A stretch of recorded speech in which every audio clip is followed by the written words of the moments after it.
रानी सुनीता एक आलीशान कमरे में आती है और दीवार पर लगे एक आईने को निकालकर अपने हाथ में लेती है। सारे फसाद की जड़ ये मनहूस आईना ही है।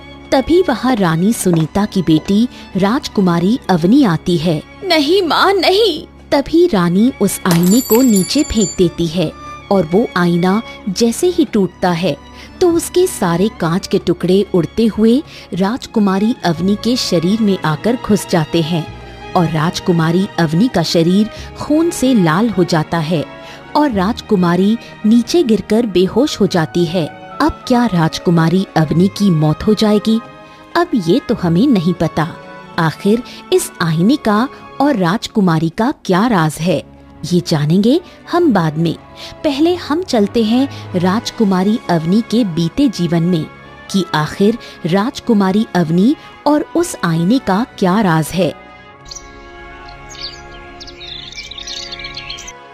एक बड़े से राजमहल में राजा धनराज अपनी रानी सुनीता के साथ बैठा था। रानी सुनीता इस समय गर्भवती थी। रानी साहिबा, जिस दिन अपनी संतान इस संसार में आएगी ना, तो हम पूरे राज्य के निवासियों को अपने महल में दावत पर बुलाएंगे। राजा साहब, हम अपनी संतान को इस संसार की सारी खुशियाँ देंगे। राजा धनराज एक राज्य में अपने राजमहल में अपनी पत्नी रानी सुनीता के साथ रहता था। कुछ दिन बाद रानी सुनीता एक नन्ही सी राजकुमारी को जन्म देती है और वो नन्ही सी राजकुमारी होश में नहीं आती। वो पैदाइशी कोमा में थी। राजा साहब, हमारी राजकुमारी।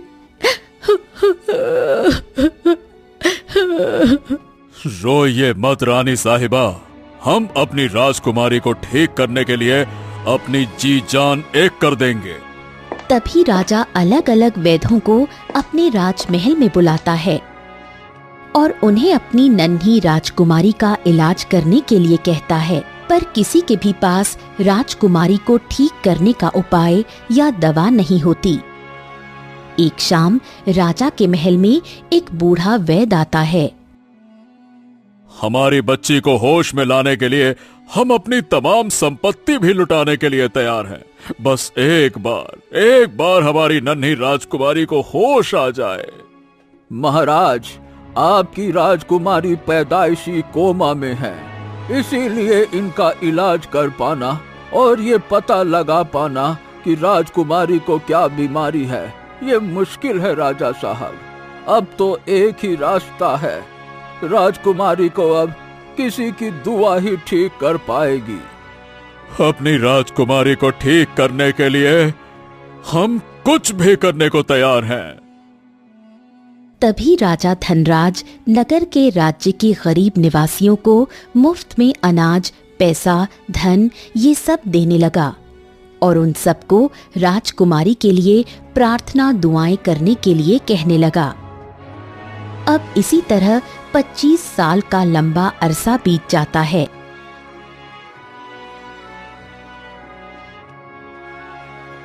पर अब तक राजकुमारी कोमा से बाहर नहीं आई थी। राजा और रानी हर रोज अपनी राजकुमारी के होश में आने के लिए प्रार्थनाएं करने लगे।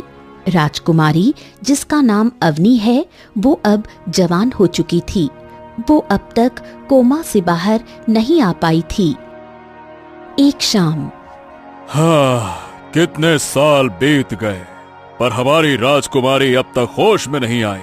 कितनी कोशिशें की हमने कि राजकुमारी को होश आ जाए, पर हमारी हर कोशिश नाकाम साबित हुई। राजा साहब, हमें उम्मीद नहीं हारनी है।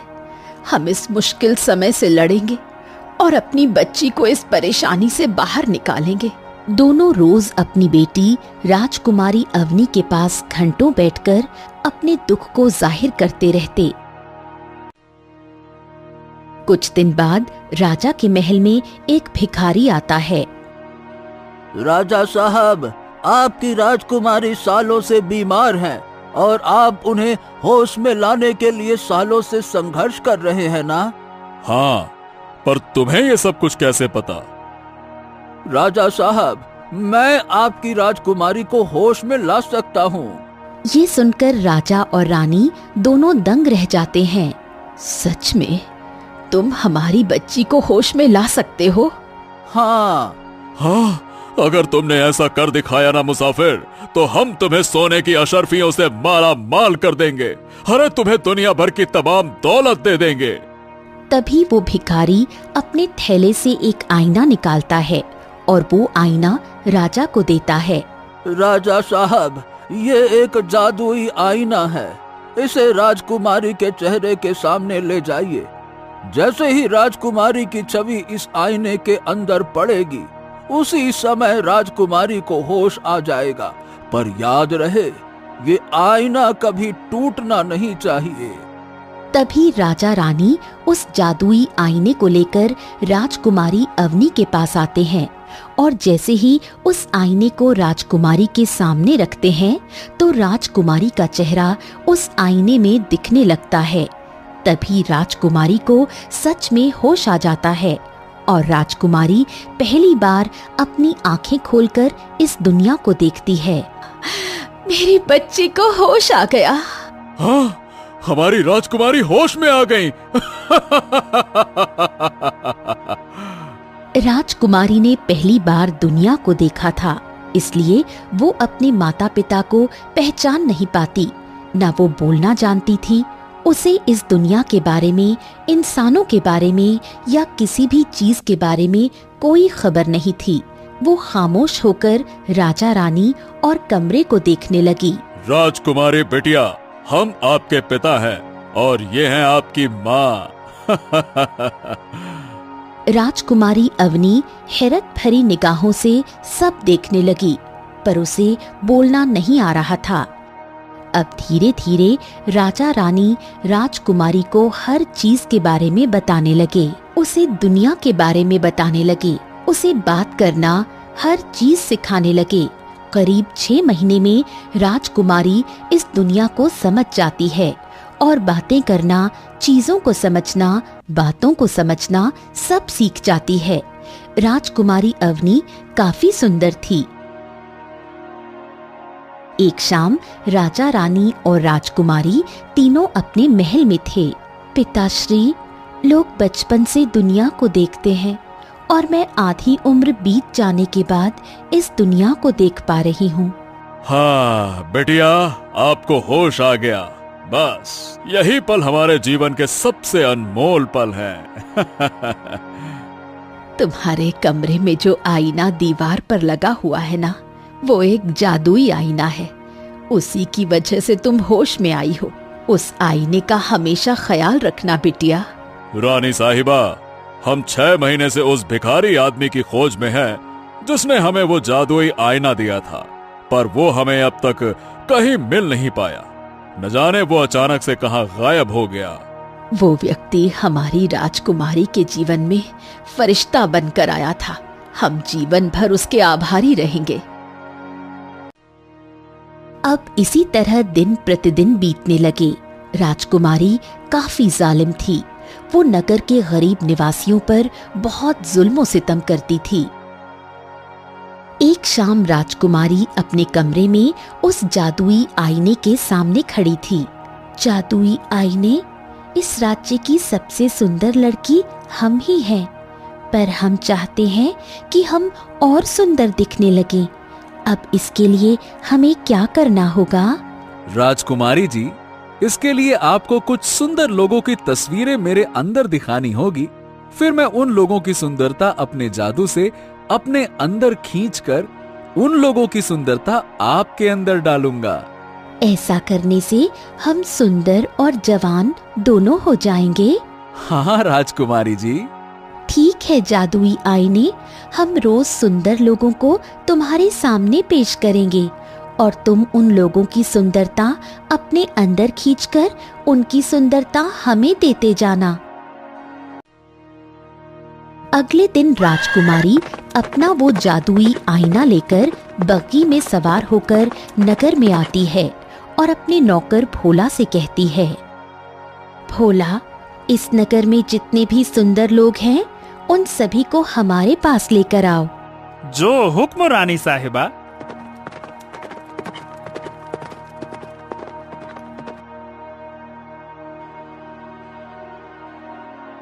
तभी भोला उस नगर के सबसे सुंदर लोगों को राजकुमारी के पास लेकर आता है। वहाँ काफी सारे लोग आ चुके थे। राजकुमारी जी, आपने हमें क्यों बुलाया? हम सभी को खुशी से एक सोने का सिक्का देने वाले हैं, तो तुम सब एक एक करके हमारे पास आकर ये सोने का सिक्का लेकर जाओ। ये सुनकर सब बहुत खुश होने लगते हैं। राजकुमारी जी तो बड़ी अच्छी हैं, बिल्कुल राजा साहब की तरह दयालु है राजकुमारी जी। तभी एक एक करके लोग राजकुमारी अवनी के पास आते हैं, तो उनकी छवि राजकुमारी के पास रखे उस जादुई आईने के अंदर पड़ती है, जिसके बाद वो जादुई आईना उन लोगों की सुंदरता अपने अंदर खींचने लगता है। अब लोगों को इस बात का पता ही नहीं चलता। सब समझते हैं कि राजकुमारी उन्हें खुशी से सोने के सिक्के उपहार में दे रही है, पर असल कहानी तो कुछ और ही थी। अब एक एक करके सारे लोग उस जादुई आईने के सामने आते गए और जादुई आईना सबकी सुंदरता अपने अंदर लेने लगा। थोड़े समय बाद राजकुमारी वो जादुई आईना लेकर अपने महल अपने कमरे में आती है। जादुई आईने, अब हमें उन सारे सुंदर लोगों की सुंदरता दो जो तुमने अपने अंदर कैद करके रखी है। जादुई आईना राजकुमारी को उन सारे लोगों की सुंदरता देता जाता है, जिसके बाद इधर वही नगरवासी अपने घरों में थे। अचानक उनकी सुंदरता गायब हो जाती है। ये क्या हो रहा है मुझे? मैं इतनी बदसूरत कैसे हो गई? और मेरा शरीर इतना कमजोर कैसे होता जा रहा है? जादुई आईने के कारण नगरवासियों का शरीर कमजोर होता जा रहा था और उनका चेहरा बदसूरत होता जा रहा था। तभी जादुई आईना सबकी सुंदरता राजकुमारी के अंदर डाल देता है, जिसके बाद राजकुमारी पहले से भी ज्यादा सुंदर और जवान हो जाती है। वाह वाह हमारे जादुई आईने, तुमने तो कमाल कर दिया। अब हम अपना बचपन, जवानी जिसे हम जी नहीं पाए, वो अब हम तुम्हारी वजह से जी पाएंगे। 2 दिन बाद जादुई आईने ने जितने लोगों की सुंदरता, जवानी खींची थी, अचानक उन सभी लोगों की कमजोरी के चलते मौत हो जाती है। अब इतने लोगों की अचानक एक साथ मौत देखकर पूरे राज्य के लोग परेशान हो जाते हैं। अरे ये क्या हो क्या रहा है हमारे नगर में? एक साथ इतने सारे लोगों की मौत कैसे हो गई? कहीं हमारे नगर में कोई भयानक बीमारी तो नहीं आ गई? तभी सारे नगर के लोग राजा के महल में आते हैं। महाराज, हमारे नगर में एक जानलेवा भयानक बीमारी आ चुकी है, जो लोगों को कमजोर करने के बाद मौत के घाट उतारती जा रही है। अब तक 100 लोगों की मौत हो चुकी है महाराज। क्या? हमारे नगर में कहां से आई ये बीमारी? इस बीमारी का कुछ तो इलाज होगा ना? कोई इलाज नहीं है इस बीमारी का राजा साहब। मेरे पति तड़प तड़प कर मर गए। नगर वासियों के ये आंसू देखकर राजा दुखी हो जाता है, क्योंकि राजा धनराज बड़ा ही दयालु राजा है। वो हमेशा अपनी गरीब प्रजा की हर परेशानी, मुसीबत में सहायता करता है। अब किसी को पता नहीं चल पा रहा था कि ये मौतें राजकुमारी और उस जादुई आईने की वजह से हो रही हैं। अब ये सिलसिला कई दिनों तक चलता रहा। राजकुमारी रोज सुंदर लोगों को जादुई आईने के सामने लाकर खड़ा करने लगी और उनकी जवानी, सुंदरता अपने अंदर लेने लगी। अब हर रोज कई सारे लोग अपनी जान गंवाने लगे। एक शाम, राजा साहब, हमारे राज्य के लोगों के साथ ये क्या हो रहा है? ये कैसी अजीब बीमारी आ गई हमारे राज्य में कि उसके कारण लोगों की जान जा रही है। हम भी इसी चिंता में डूबे हुए हैं रानी साहिबा। अगर इस बीमारी को रोका नहीं गया तो ये हमारे पूरे राज्य को मौत के मुंह में पहुंचा देगी। आप एक राजा हैं और राजा का कर्तव्य होता है कि वो हर सूरत में अपने राज्य के निवासियों की रक्षा करता रहे। अब आपको ही अपने राज्य के निवासियों को इस परेशानी से बाहर निकालना होगा। किसी को भी बीमारी का पता नहीं चल पा रहा था। देखते ही देखते आधे नगरवासी मौत के मुंह में चले जाते हैं और बाकी बचे अपनी जान बचाकर वहां से भागने लगे। एक रात रानी सुनीता अपने कमरे से बाहर आती है। मैं राजकुमारी को जाकर ये संदेश दे देती हूँ कि वो अब महल से बाहर ना निकले, क्योंकि बाहर बड़ी खतरनाक बीमारी फैली हुई है। रानी राजकुमारी के कमरे के बाहर आती है तो अंदर राजकुमारी अपने जादुई आईने से बात कर रही थी। जादुई आईने, कल हम फिर से तुम्हें बाहर ले जाएंगे और तुम्हारे सामने नगर के और सुंदर लोगों को पेश करेंगे। फिर तुम उनकी भी जवानी अपने अंदर खींचते जाना और उनकी सुंदरता जवानी हमें देते जाना। राजकुमारी, तुम जिन लोगों की सुंदरता और जवानी अपने अंदर लेती जा रही हो, उन सभी लोगों की कमजोरी की वजह से मृत्यु होती जा रही है। अब बस कीजिए राजकुमारी जी, आपके कारण नगर के कई सारे लोग अपनी जान गंवा रहे हैं। हमें नगरवासी और राज्य के निवासियों से कोई मतलब नहीं है। तुम बस उतना ही करो जितना हम तुम्हें कह रहे हैं। ये सारी बातें सुनकर रानी सुनीता के होश उड़ जाते हैं। रानी सुनीता दरवाजे के पास ही खड़ी थी, तभी वो बाहर आती है। इसका मतलब राज्य में जिन लोगों की मौत हो रही है वो राजकुमारी और जादुई आईने की वजह से हो रही है। नहीं नहीं, मुझे राजकुमारी को रोकना होगा। तभी अगले दिन रानी राजकुमारी के कमरे में आती है। राजकुमारी इस समय कमरे में नहीं थी। तभी रानी उस जादुई आईने को अपने हाथ में लेती है। बरसों बाद हमारी राजकुमारी को होश आया था और ये क्या कर दिया मेरी बच्ची ने। मैं अपनी बेटी की वजह से नगर के गरीब निवासियों को मौत के मुंह में नहीं जाने दूंगी। मैं इस जादुई आईने को ही नष्ट कर दूंगी। ऐसा मत करना रानी साहिबा, अगर आपने मुझे तोड़ा तो मैं तो अपने साथ साथ राजकुमारी को भी लेकर मरूंगा। जादुई आईने, जितना हमें अपनी संतान से प्रेम है, उतना ही प्रेम हमें अपने राज्य के निवासियों से भी है। मैं उन बेकसूर राज्य के निवासियों को और मरने नहीं दूंगी, फिर चाहे मुझे अपनी राजकुमारी की बलि ही क्यों न चढ़ानी पड़े। तभी कमरे में राजकुमारी आ जाती है और रानी उस जादुई आईने को तोड़ देती है, जिसके बाद उस आईने के टुकड़े राजकुमारी के शरीर में घुस जाते हैं और राजकुमारी की मृत्यु हो जाती है। ये देखकर राजा रानी खूब रोने लगते हैं, पर उन्हें खुशी भी होती है कि उन्होंने भले ही अपनी बेटी को खो दिया हो, पर उन्होंने अपने राज्य के निवासियों को बचा लिया। दोस्तों, यही निशानी होती है सच्चे राजा रानी की, जो खून के रिश्तों से बढ़कर अपने राज्य के निवासियों के बारे में सोचते हैं। बूढ़ी राजकुमारी और जवान राजकुमार। कुलबंद का राजा बलवंत अपने राजमहल में अपनी रानी सविता और राजकुमारी सुमित्रा के साथ बैठा बातें कर रहा था। राजा साहब, हमारी नन्ही सी राजकुमारी सुमित्रा कब बड़ी हो गई, हमें पता ही नहीं चला। इसी को तो समय का खेल कहते हैं रानी साहिबा। हम सोच रहे हैं अब हमें अपनी राजकुमारी बिटिया का विवाह किसी राजकुमार के साथ तय कर देना चाहिए। पिताश्री, हम उसी से विवाह करना चाहते हैं जो हमारे दिल को भाए। तभी राजा के पास उसके महल का एक नौकर आता है। महाराज, आपके लिए यह खत आया है। नौकर राजा को खत देकर वहाँ से चला जाता है। तभी राजा उस खत को खोलकर पढ़ता है। राजा साहब, मैं आपका बचपन का मित्र हरिया बोल रहा हूँ।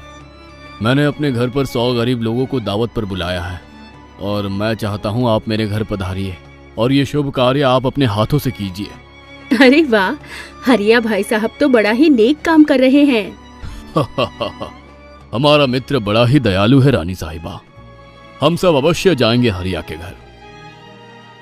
2 दिन बाद राजा बलवंत अपनी रानी और बेटी राजकुमारी के साथ अपनी बग्घी में बैठकर पास के नगर में अपने बचपन के मित्र हरिया के घर आता है। हरिया के घर में उसकी पत्नी साधना और गोरा सुंदर जवान बेटा दिनेश था। आइए राजा साहब, मुझ गरीब के बुलाने पर यहाँ आने के लिए आपका बहुत बहुत धन्यवाद राजा साहब। कैसी बातें कर रहे हो मित्र, तुम हमारे बचपन के मित्र हो, तुम्हारे आमंत्रण पर हम कैसे ना आते भला। तभी सब घर में बैठते हैं तो सुमित्रा की नजर दिनेश पर पड़ती है। दिनेश जी तो कितने सुंदर हैं। अगर ये मेरे राजकुमार बन गए तो मेरा तो भाग्य ही चमक उठेगा। सब आपस में बातें करने लगते हैं। शाम के समय हरिया, तुमने हमें इतना प्रेम, इतनी इज्जत दी, इसके लिए हम तुम्हारे सदा आभारी रहेंगे। अब हमें आज्ञा दीजिए। पिताश्री, हमें आपसे अकेले में कुछ बात करनी है। तभी राजा, रानी और राजकुमारी तीनों हरिया के घर से बाहर आते हैं। बोलिए बिटिया। पिताश्री, हमें दिनेश जी बहुत पसंद हैं और हम चाहते हैं कि हमारा विवाह उन्हीं से हो। क्या, सच में? जी पिताश्री। राजा बहुत ही खुश होने लगता है। तभी सब हरिया के पास आते हैं और राजा हरिया को सारी बात बताता है। क्या राजा साहब, आप? हरिया खुशी से राजा के कदमों में गिर जाता है। तभी सब दिनेश और राजकुमारी का विवाह तय कर देते हैं। अरे ये क्या हो रहा है? मेरा विवाह राजकुमारी के साथ? नहीं नहीं, ऐसा नहीं हो सकता। तभी राजकुमारी सुमित्रा दिनेश को लेकर घर से बाहर आती है। दिनेश जी, आप बड़े भाग्यशाली हो कि आपको हमने पसंद किया है। राजकुमारी जी, मैं कैसे आपको बताऊं? क्या हुआ दिनेश जी? क्या करूं? ये इतने बड़े राज्य की राजकुमारी हैं। अगर मैंने इन्हें मना कर दिया तो इनका दिल टूट जाएगा और मैं इतनी सुंदर राजकुमारी का दिल नहीं तोड़ना चाहता। पर क्या करूं, राजकुमारी जी को बताना भी जरूरी है। दिनेश जी, क्या सोच रहे हो आप? राजकुमारी जी, मुझे क्षमा कर दीजिए। मैं आपका दिल नहीं तोड़ना चाहता, पर आपसे विवाह करने के बाद मैं आपको कभी पति वाला प्रेम नहीं दे पाऊंगा। आखिर क्यों दिनेश जी? क्योंकि मैं एक साक्षी नाम की लड़की से प्रेम करता हूँ और उसी से विवाह करना चाहता हूँ। ये सुनकर राजकुमारी दंग रह जाती है। आप बहुत अच्छी हो राजकुमारी जी, और काफी सुंदर भी हो। वो कोई बदनसीब ही होगा जो आपसे विवाह ना करने की बात करेगा, पर आप मेरी बात को समझने की कोशिश कीजिए। मैं साक्षी का दिल नहीं तोड़ना चाहता। दिनेश की बातें सुनकर राजकुमारी की आंखों में आंसू आ जाते हैं। रात का समय, राजकुमारी अपने महल में अपने कमरे में अकेली आईने के सामने खड़ी थी। इस पूरे राज्य में हमसे ज्यादा सुंदर और कोई नहीं है। लोग हमारे हुस्न की झलक पाने के लिए तरसते हैं, और वो दिनेश एक मामूली सी लड़की के लिए हम जैसी सुंदर राजकुमारी को ठुकरा रहा है। दिनेश जी, हम आपका ये सपना कभी पूरा नहीं होने देंगे। आपका विवाह होगा तो केवल हमसे ही होगा। आपको हासिल करना अब यही हमारे जीवन का मकसद है दिनेश जी। अगले दिन राजकुमारी सुमित्रा अपने नौकरों के साथ बग्घी में सवार होकर पास के नगर में आती है। भोला, इस नगर में साक्षी कहाँ रहती है? इस बात का तुरंत पता लगाकर साक्षी को नगर के बाहर दरिया के पास ले आओ। जी राजकुमारी साहिबा। भोला और 2 नौकर उस नगर में साक्षी नाम की लड़की को तलाश करने लगते हैं। तभी उन्हें साक्षी का घर मिल जाता है। साक्षी घर के आंगन में अकेली बैठी थी। क्या तुम ही साक्षी हो? तभी वो नौकर साक्षी को पकड़कर उसी नगर से बाहर दरिया के पास लेकर आते हैं, जहाँ राजकुमारी सुमित्रा खड़ी थी। छोड़ो मुझे, कौन हो तुम? भोला, तुम सब महल जाओ। सारे नौकर वहाँ से चले जाते हैं। कौन हो तुम? कमाल है, इस राज्य का बच्चा, बूढ़ा, नौजवान हर कोई हमें जानता है और तुम हमें नहीं पहचानती। हम राजकुमारी सुमित्रा हैं, राजा बलवंत की इकलौती राजकुमारी। क्या राजकुमारी साहिबा, आखिर तुम में ऐसी क्या बात है कि दिनेश जी मुझे छोड़कर तुमसे विवाह करने की बात कर रहे हैं? मैं और दिनेश जी एक दूसरे से जी जान से प्रेम करते हैं। दिनेश जी केवल मेरे हैं, वो इस राज्य के राजकुमार हैं। तुम जैसी 2 कौड़ी की गरीब लड़की की औकात नहीं है दिनेश जी से शादी करने की। इसलिए भलाई इसी में है कि तुम हमारे और दिनेश के रास्ते से हट जाओ। अगर तुम हमारी ये बात मानोगी तो हम तुम्हें इतनी दौलत देंगे कि तुम्हारा जीवन ही संवर जाएगा। क्षमा कीजिएगा राजकुमारी साहिबा, पर ऐसा कभी नहीं होगा। दिनेश जी केवल मेरे हैं। तभी राजकुमारी सुमित्रा साक्षी की गर्दन पकड़ लेती है और उसे रस्सी से अपनी बग्घी से बांधकर खींचने लगती है। साक्षी दर्द के मारे चिल्लाने लगती है। उसके शरीर से खून निकलने लगता है। थोड़े समय बाद साक्षी जमीन पर तड़पते हुए अपने जीवन की आखिरी सांसें ले रही थी। इस जन्म में दिनेश जी को हमारा होने से कोई नहीं रोक सकता। इतना कहकर राजकुमारी सुमित्रा वहाँ से चली जाती है। साक्षी जमीन पर पड़ी तड़प रही थी। उसका शरीर खून से लाल हो चुका था।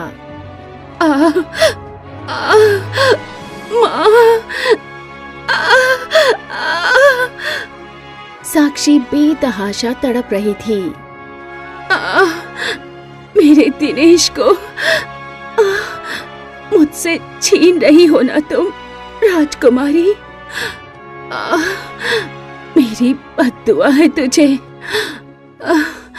कि तेरी सारी सुंदरता चली जाए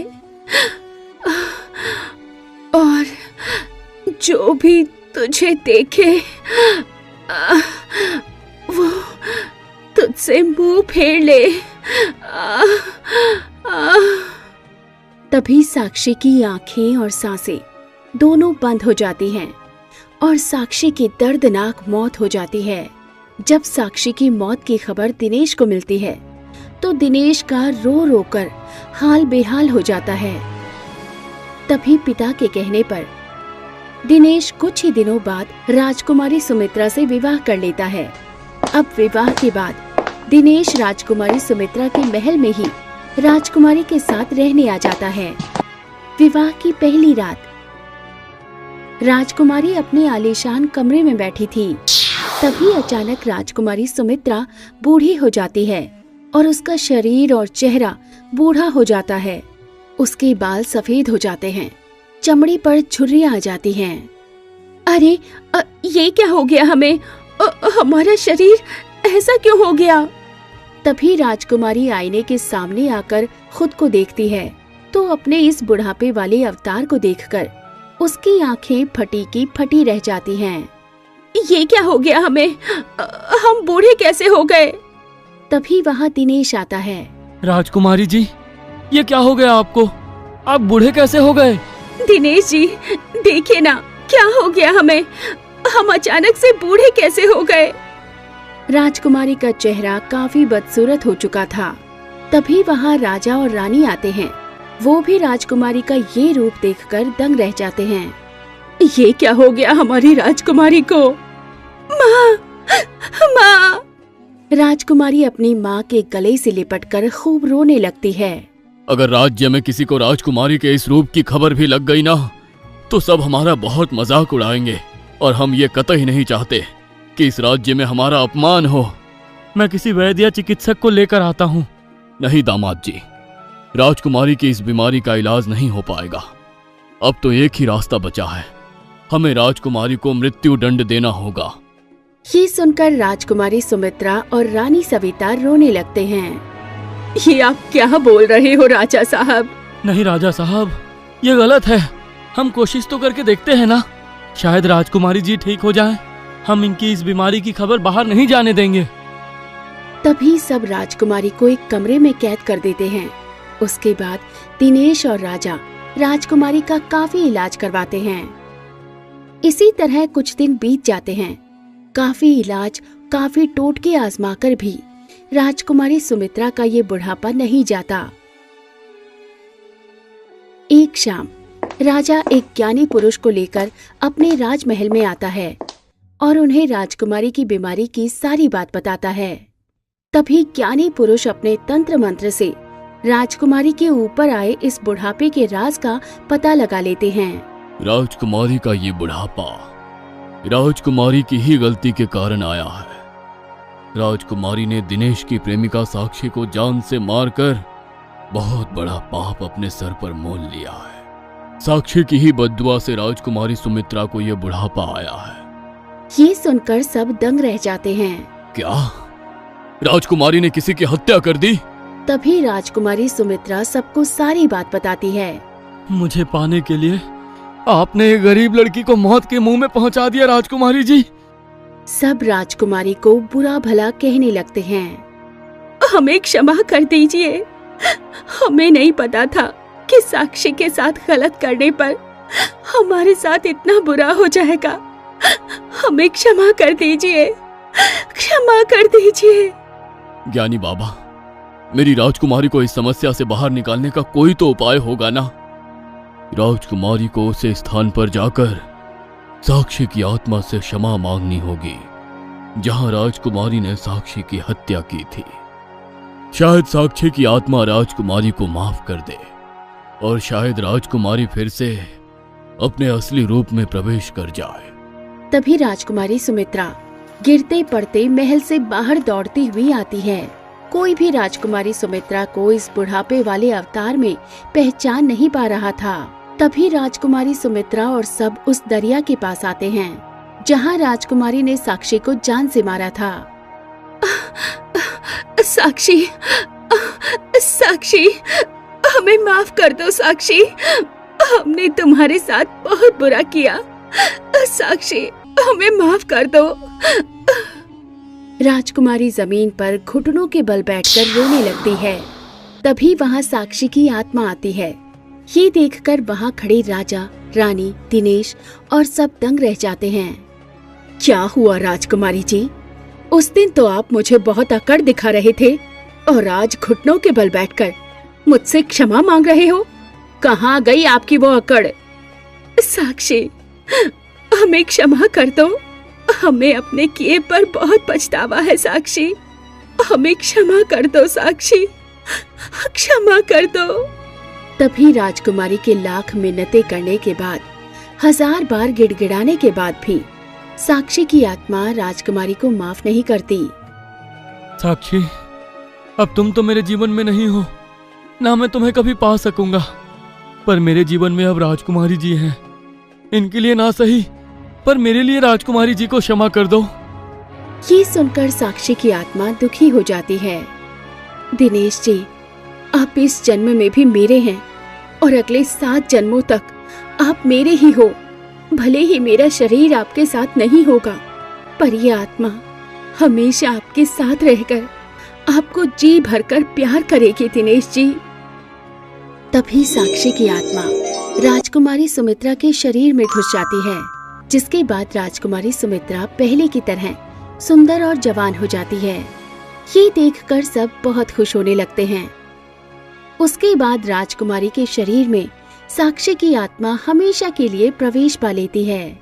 अब दिनेश को राजकुमारी सुमित्रा का भी प्यार मिलने लगा और साक्षी का भी, जिसके बाद एक जिस्म 2 आत्मा अपने राजकुमार दिनेश के साथ खुशी खुशी अपना आगे का जीवन बिताने लगे।